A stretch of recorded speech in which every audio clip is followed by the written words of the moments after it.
नमस्कार। मैं आपका ओम सिंह राणा, भारतीय जनता पार्टी पश्चिम उत्तर प्रदेश का क्षेत्रीय संयोजक, पूर्व सैनिक प्रकोष्ठ और साथ साथ राष्ट्रीय विकास संगठन का राष्ट्रीय अध्यक्ष। मैं आज एक ऐसे मुद्दे पर आपके सामने बात करने के लिए आया हूं जो बहुत ही महत्वपूर्ण है और जिसे महाभारत में भीष्म पितामह का रोल करने वाले और शक्तिमान जैसे सीरियल में काम करने वाले एक बहुत ही प्रतिष्ठित और मैच्योर कलाकार मुकेश खन्ना जी ने उठाया है।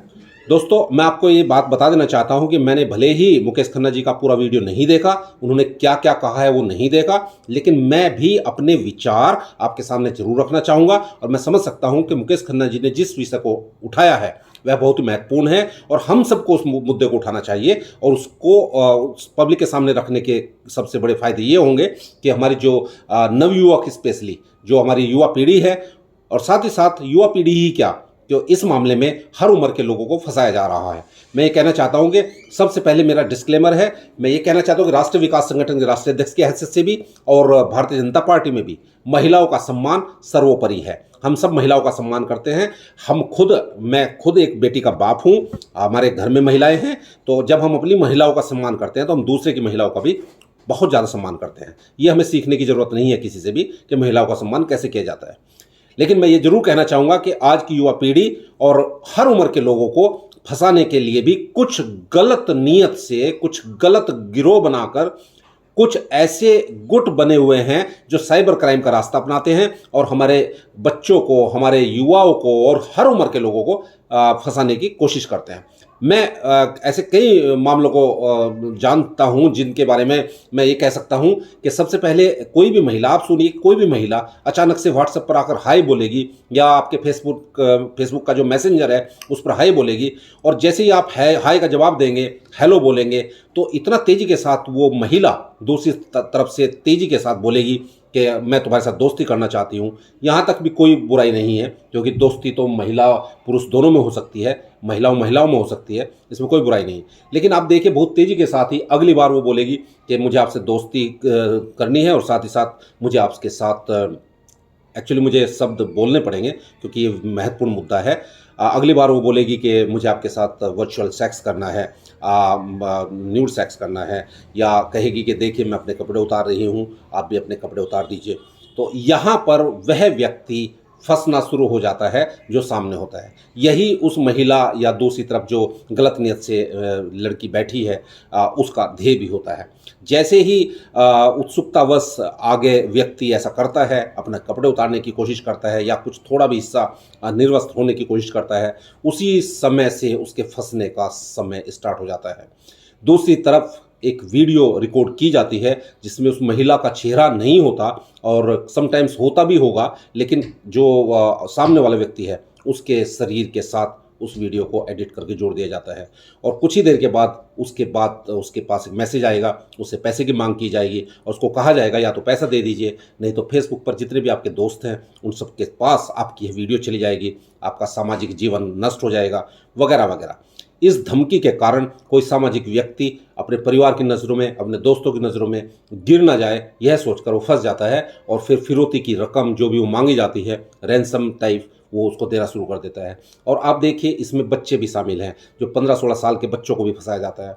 उन बच्चों के पास कोई आय का साधन भी नहीं होता। बहुत बुरी स्थिति हो सकती है, परिस्थितियाँ बहुत विपरीत हो सकती है। इसलिए इन चीज़ों को रोकने की ज़रूरत है और इनके ऊपर बात करने की भी ज़रूरत है, क्योंकि अवेयरनेस जब तक नहीं फैलाएंगे तो हमारे बच्चों को या हर व्यक्ति को कैसे पता चलेगा कि ऐसा काम चल रहा है। किसी को फंसने के बाद मदद करना या फिर उसको फंसने से पहले सलाह देना, दोनों अलग अलग चीज़ें हैं। ये अवेयरनेस फैलाना बहुत ज़रूरी है। मेरा सभी व्यक्तियों से भी सादर प्रार्थना है, चाहे वो किसी भी उम्र के हों, 15 साल के हों, 16 साल के, 70 साल के हों, कि इन बातों से बचिए। अगर आपके पास फेसबुक मैसेंजर पर या फिर व्हाट्सएप पर कोई इस तरह की महिला आपको रिक्वेस्ट भेजती है जो कि अनजान है या फिर आपको एक प्रोवोक करती है, बढ़ावा देती है और 2, 4, 5 मिनट के अंदर ही आपको वर्चुअल सेक्स तक की बातें करती है, तो आप समझ जाइए, संभल जाइए और उसके इस जाल से निकल जाइए।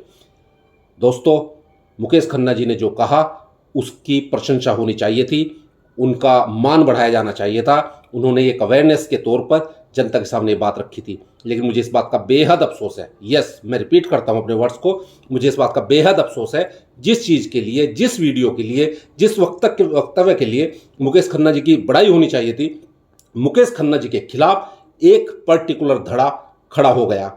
और मैं कहना चाहता हूं कि जो दिल्ली कमीशन फॉर विमेन है और दिल्ली महिला आयोग, उनकी जो चेयरपर्सन है स्वाति मालीवाल जी, स्वाति मालीवाल जी ने दिल्ली पुलिस को कहा है कि इस व्यक्ति के खिलाफ एक रिपोर्ट दर्ज कीजिए, एफआईआर दर्ज कीजिए। मेरे विचार से सही नहीं है। आप देखिए, इन टोटलिटी अगर आप देखेंगे तो मुकेश खन्ना जी ने एक अच्छा विषय उठाया, हमारे युवाओं को फंसने से, हमारे व्यक्तियों को फंसने से बचने के लिए अवेयर कराने का एक प्रोग्राम उन्होंने सबके सामने रखा, एक यूट्यूब चैनल पर अपना अपलोड किया। उसकी प्रशंसा होनी चाहिए। हर वर्ग के, हर आयु के बच्चे या बूढ़े इसमें फंस सकते हैं। स्वाति मालीवाल जी, आपको इस बात का ध्यान होना चाहिए कि आपके पास सिर्फ सिफारिश करने का अधिकार है, कम से कम ऐसी सिफारिशें कीजिए जिससे जनता का भला हो।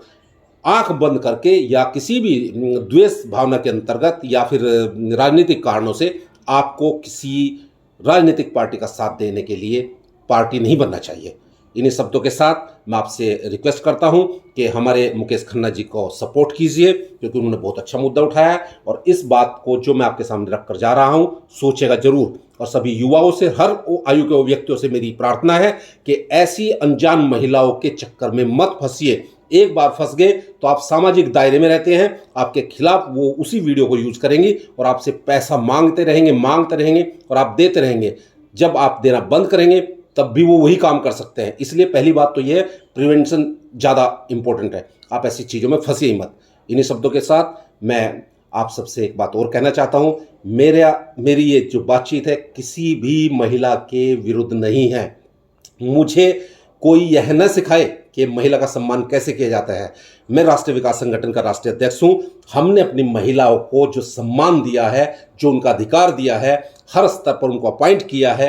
राष्ट्रीय कार्यकारिणी में भी महिलाएं हैं, प्रदेश कार्यकारिणी में भी हैं, जिला स्तर पर भी हैं, राष्ट्रीय चयन समिति में भी हमारे संगठन में महिलाएं हैं। हमने जो सम्मान अपनी महिलाओं को दिया है, तो इसलिए वो मैं समझ सकता हूँ कि हमें कोई कम से कम ये ना बताए कि मैं महिलाओं का सम्मान नहीं करता। मैं महिलाओं का सम्मान करता हूँ, लेकिन महिला हो या पुरुष, उनके बीच में कुछ ऐसे लोग भी हैं जिससे समाज को समझने की ज़रूरत है, संभलने की ज़रूरत है, अवेयरनेस की ज़रूरत है। इसलिए मेरी ये वीडियो सिर्फ उन महिलाओं के लिए है जो समाज को गलत राह पर डालकर पैसा उगाने की कोशिश करते हैं। बाकी सभी आदरणीय महिला मातृशक्ति को मेरा वंदन, धन्यवाद। जय हिंद, जय भारत, जय राष्ट्रीय विकास संगठन।